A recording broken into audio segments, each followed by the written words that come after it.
Today, we are going to be talking about flying things or things that fly, things that you might see up in the sky. The first thing that you might see in the sky is a weather balloon. And let's talk about what weather balloons do. Weather is in the title, so that might be a clue. Weather balloons are launched to get information about how fast the wind is blowing way up in the air. Now, that is a very simple definition in English.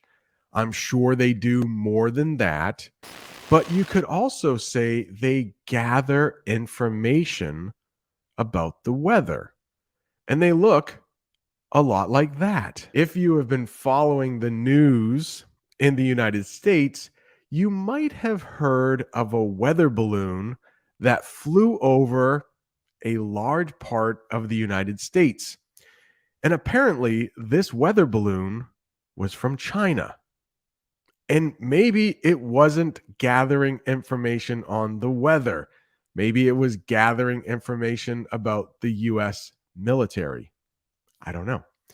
But have a little sentence, two sentences actually, for you to help you practice your reading in English, your listening in English, and who knows, maybe even your speaking in English if you would like to practice shadowing with me. You can read the sentence as I read it. A weather balloon from China floated across the entire United States last week. The US military shot it down over the ocean. Okay, the next one here, not weather balloon, but a different type of balloon. We call this big balloon that flies a hot air balloon. A hot air balloon. And I do have a few sentences for you that will hopefully help you improve your English. First, I have a question for you. Have you ever ridden in a hot air balloon? That's how we would say that in the past tense. You can ride in a hot air balloon, but if you have already done it, the question might go something like this.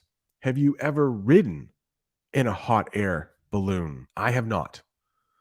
I would love to one day. I would love to visit this city called Cappadocia. Here's a sentence for you. I would love to visit Cappadocia in the country of Turkey. They are known for launching hot air balloons. Lots and lots of hot air balloons in the sky. And we usually use that verb launch when we're talking about the hot air balloon going up in the air. Hey, what time are you going to launch that hot air balloon? Oh, well, we are probably going to launch it at 6 a.m. There's a hot air balloon festival in the summer, not too far from the city where I live in. It's called Lewiston, Maine. I've actually filmed a couple lessons in Lewiston, Maine. And once a year during the summer, they have a hot air balloon festival. And they usually launch the balloons at 6 a.m. and 6 p.m. So, but they need to make sure the weather is perfect. Now, how about this next term? You might not know that little thing you ride in. If you ever ride in a hot air balloon, we call it a basket. When you go up in a hot air balloon, you ride in the basket. And if you can see that picture there, there's an arrow pointing to the basket. For anyone who might be listening to the podcast, I'm sorry, you can't see that picture, but maybe follow us on YouTube. Hey, if you're not subscribed too, by the way, please subscribe. The next term I would like to teach you when it comes to flying things is the common housefly. You can see a picture of the housefly there with his beady little eyes. In my opinion, not a very cute animal. I mean, my goodness, his eyes are red. What if it's a she? Could be a female fly. His or her eyes are red. It's a little scary to me. I'm not used to seeing animals with red eyes. I'm not used to seeing flies so big. A common housefly is usually just called a fly. In the summer, sometimes our windows will be open. We have screens on the windows so the bugs can't get in. But every once in a while, a door gets left open for too long and a fly will fly into the house. Hey, yesterday, Bob the Canadian, I saw a little of his lesson. Shout out to Bob the Canadian. If you don't know Bob the Canadian, you should get to know Bob the Canadian. He did words that were both a noun and a verb. I'm not sure if he used fly, but he could have. So the common housefly can fly into your house. A fly, noun, can fly, verb. Have you ever had a fly fly into your eye? It's not very fun. If it's a housefly, it probably won't stay there that long. But if it's a small bug, we have little black flies where I live, we call them. Sometimes they fly into your eye. It can be a real pain. I would like to teach you an English idiom that we sometimes use with the fly. And that English idiom is they're dropping like flies. They're dropping like flies. What could that possibly mean in English? This happened just this week. So at my school, a lot of people are getting sick, not just me. I missed 2 days of school, but I've had many students who've also missed days of school. And one day, I think it was Wednesday, at school, there were a lot of people who got dismissed from school. And when you get dismissed, that means you go home before the end of the day. So a lot of my students were getting dismissed. I have probably 70 students, and about 5 of them got dismissed because they weren't feeling well. And one of the teachers I work with said, "Whoa, what's happening to all the students? They're dropping like flies." When a lot of people go missing, you might say they're dropping like flies. How about this? A marathon. That is a really long run.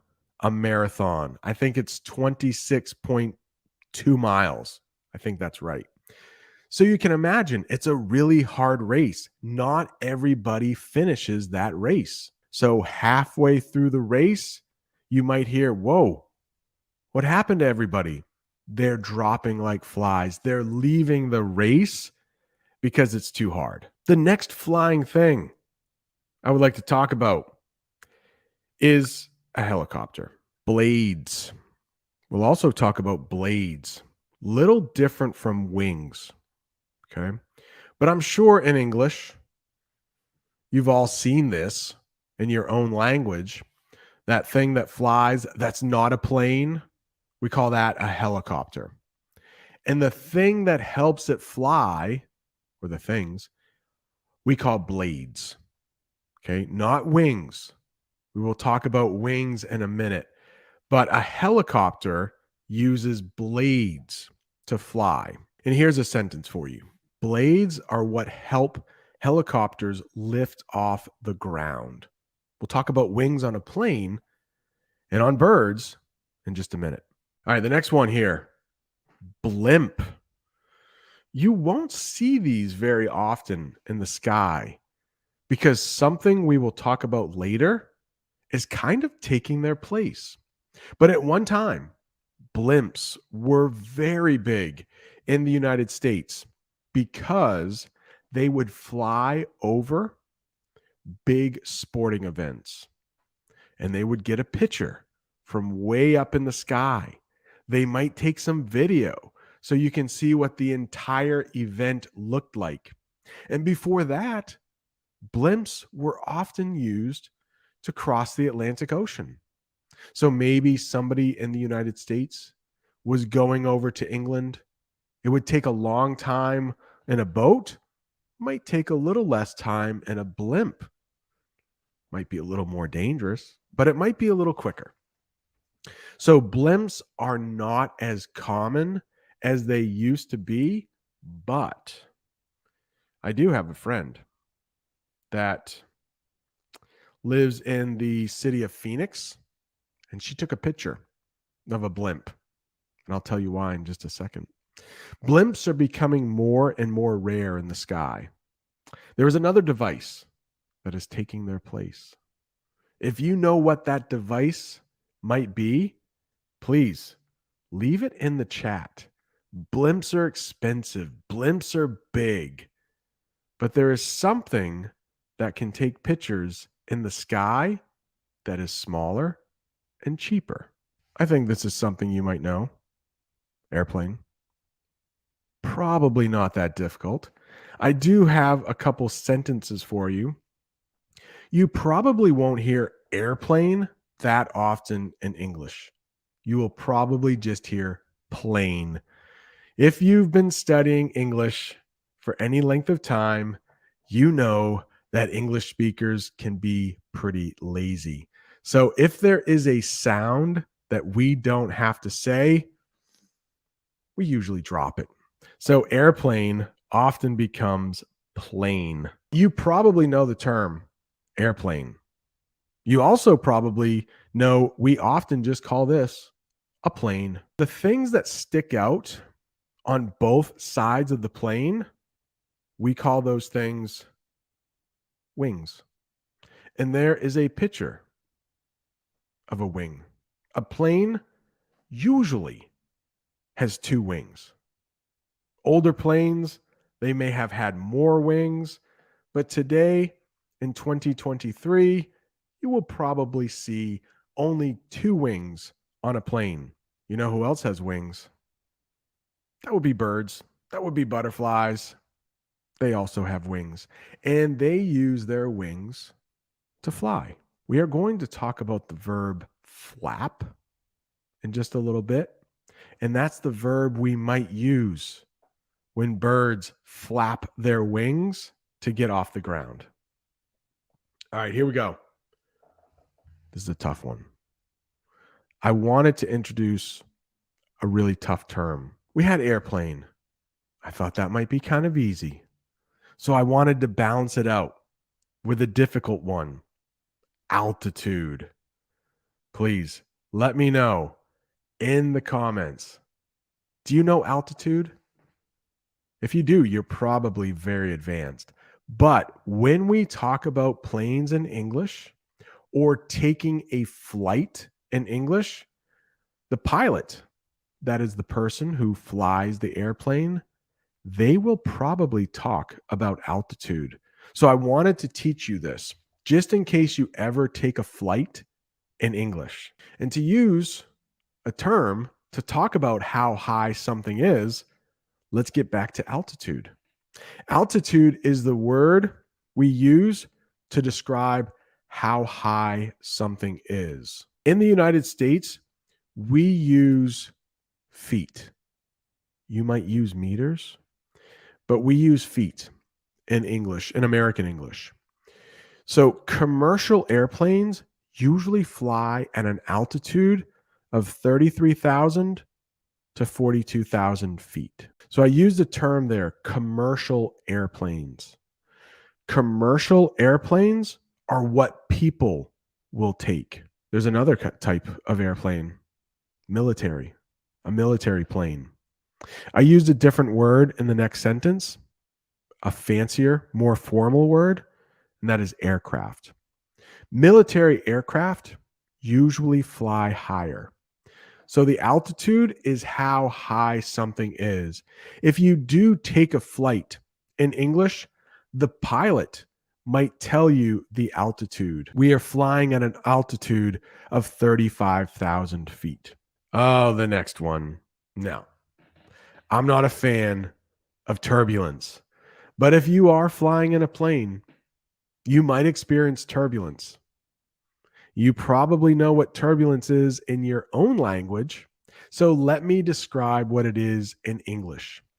If a plane quickly drops in altitude, The passengers will probably experience turbulence. And if you take a look at the picture right there, these poor people, this person on the left looks like he's sitting down trying to enjoy his magazine, and the magazine flies out of his hands. And this poor person on the right, they are grabbing what I would call probably a puke bag, which is pretty gross. But it looks like they are going to be sick. And that's what can happen if you experience turbulence in a plane. It can be quite a bumpy ride, and it might make you sick. Let's say two people are talking. And when one person lands, the friend who might be picking them up at the airport, they might say, "Hey, how was your flight?" "It was okay. It was a little bumpy. We had a lot of turbulence." Flying a kite on the beach can be very relaxing. Flying a kite on the beach can be very relaxing. Look at this. Drones. We talked about blimps earlier. That is a drone. Very small, can probably fit in a backpack. You can fly it in the air and get some pretty nice pictures. Drones are starting to take the place of blimps. How about this next one? This is a verb. That verb is flap. Birds will flap their wings to take flight. And in the picture, you can see that bird is, in fact, flapping. I will flap my arms right now. Maybe you have some hot food and you're flapping your hand in front of your face to cool it off. Did you know that verb? Flap. Flap, however, can also be a noun. Don't you love English? Right here. Take a look at this envelope. So that part of the envelope is called the flap. You need to lick the flap of the envelope before you put it in the mail. That little part of the envelope is called the flap. Let's talk about this verb, hovering. Hovering. An object hovers when it is staying in the same place, up in the air for a period of time. Airplanes cannot hover. In the picture, there is a drone, there is a hummingbird. That's what that little bird is called. And all three of those objects can hover. That means to stay in the same position in the air for a period of time. How about this one? Up in the air. Up in the air. This is something you might hear English speakers say when they're not quite sure of something, usually plans. Are you still going to the movies with her this weekend? I'm not sure. Our plans are up in the air. So maybe at one time they said they were going to the movies together and then something happened. Who knows? I don't know. But for whatever reason, it is not certain. There is some doubt. It might happen. It might not happen. Things are up in the air. How about the next one right here? Flying colors. You can pass with flying colors. So if you look at the picture, that person holding the paper looks very happy. And then you can see a stamp that says approve. So if you pass with flying colors, that means you did really well. The first thing I thought of is maybe you're taking an English test. And maybe you don't just pass a little bit. Maybe you get 100 and then you get bonus points. There's no doubt that you passed that test. You can say, I passed with flying colors. How did you do on the English test? I passed with flying colors. It's a good feeling if you pass something with flying colors.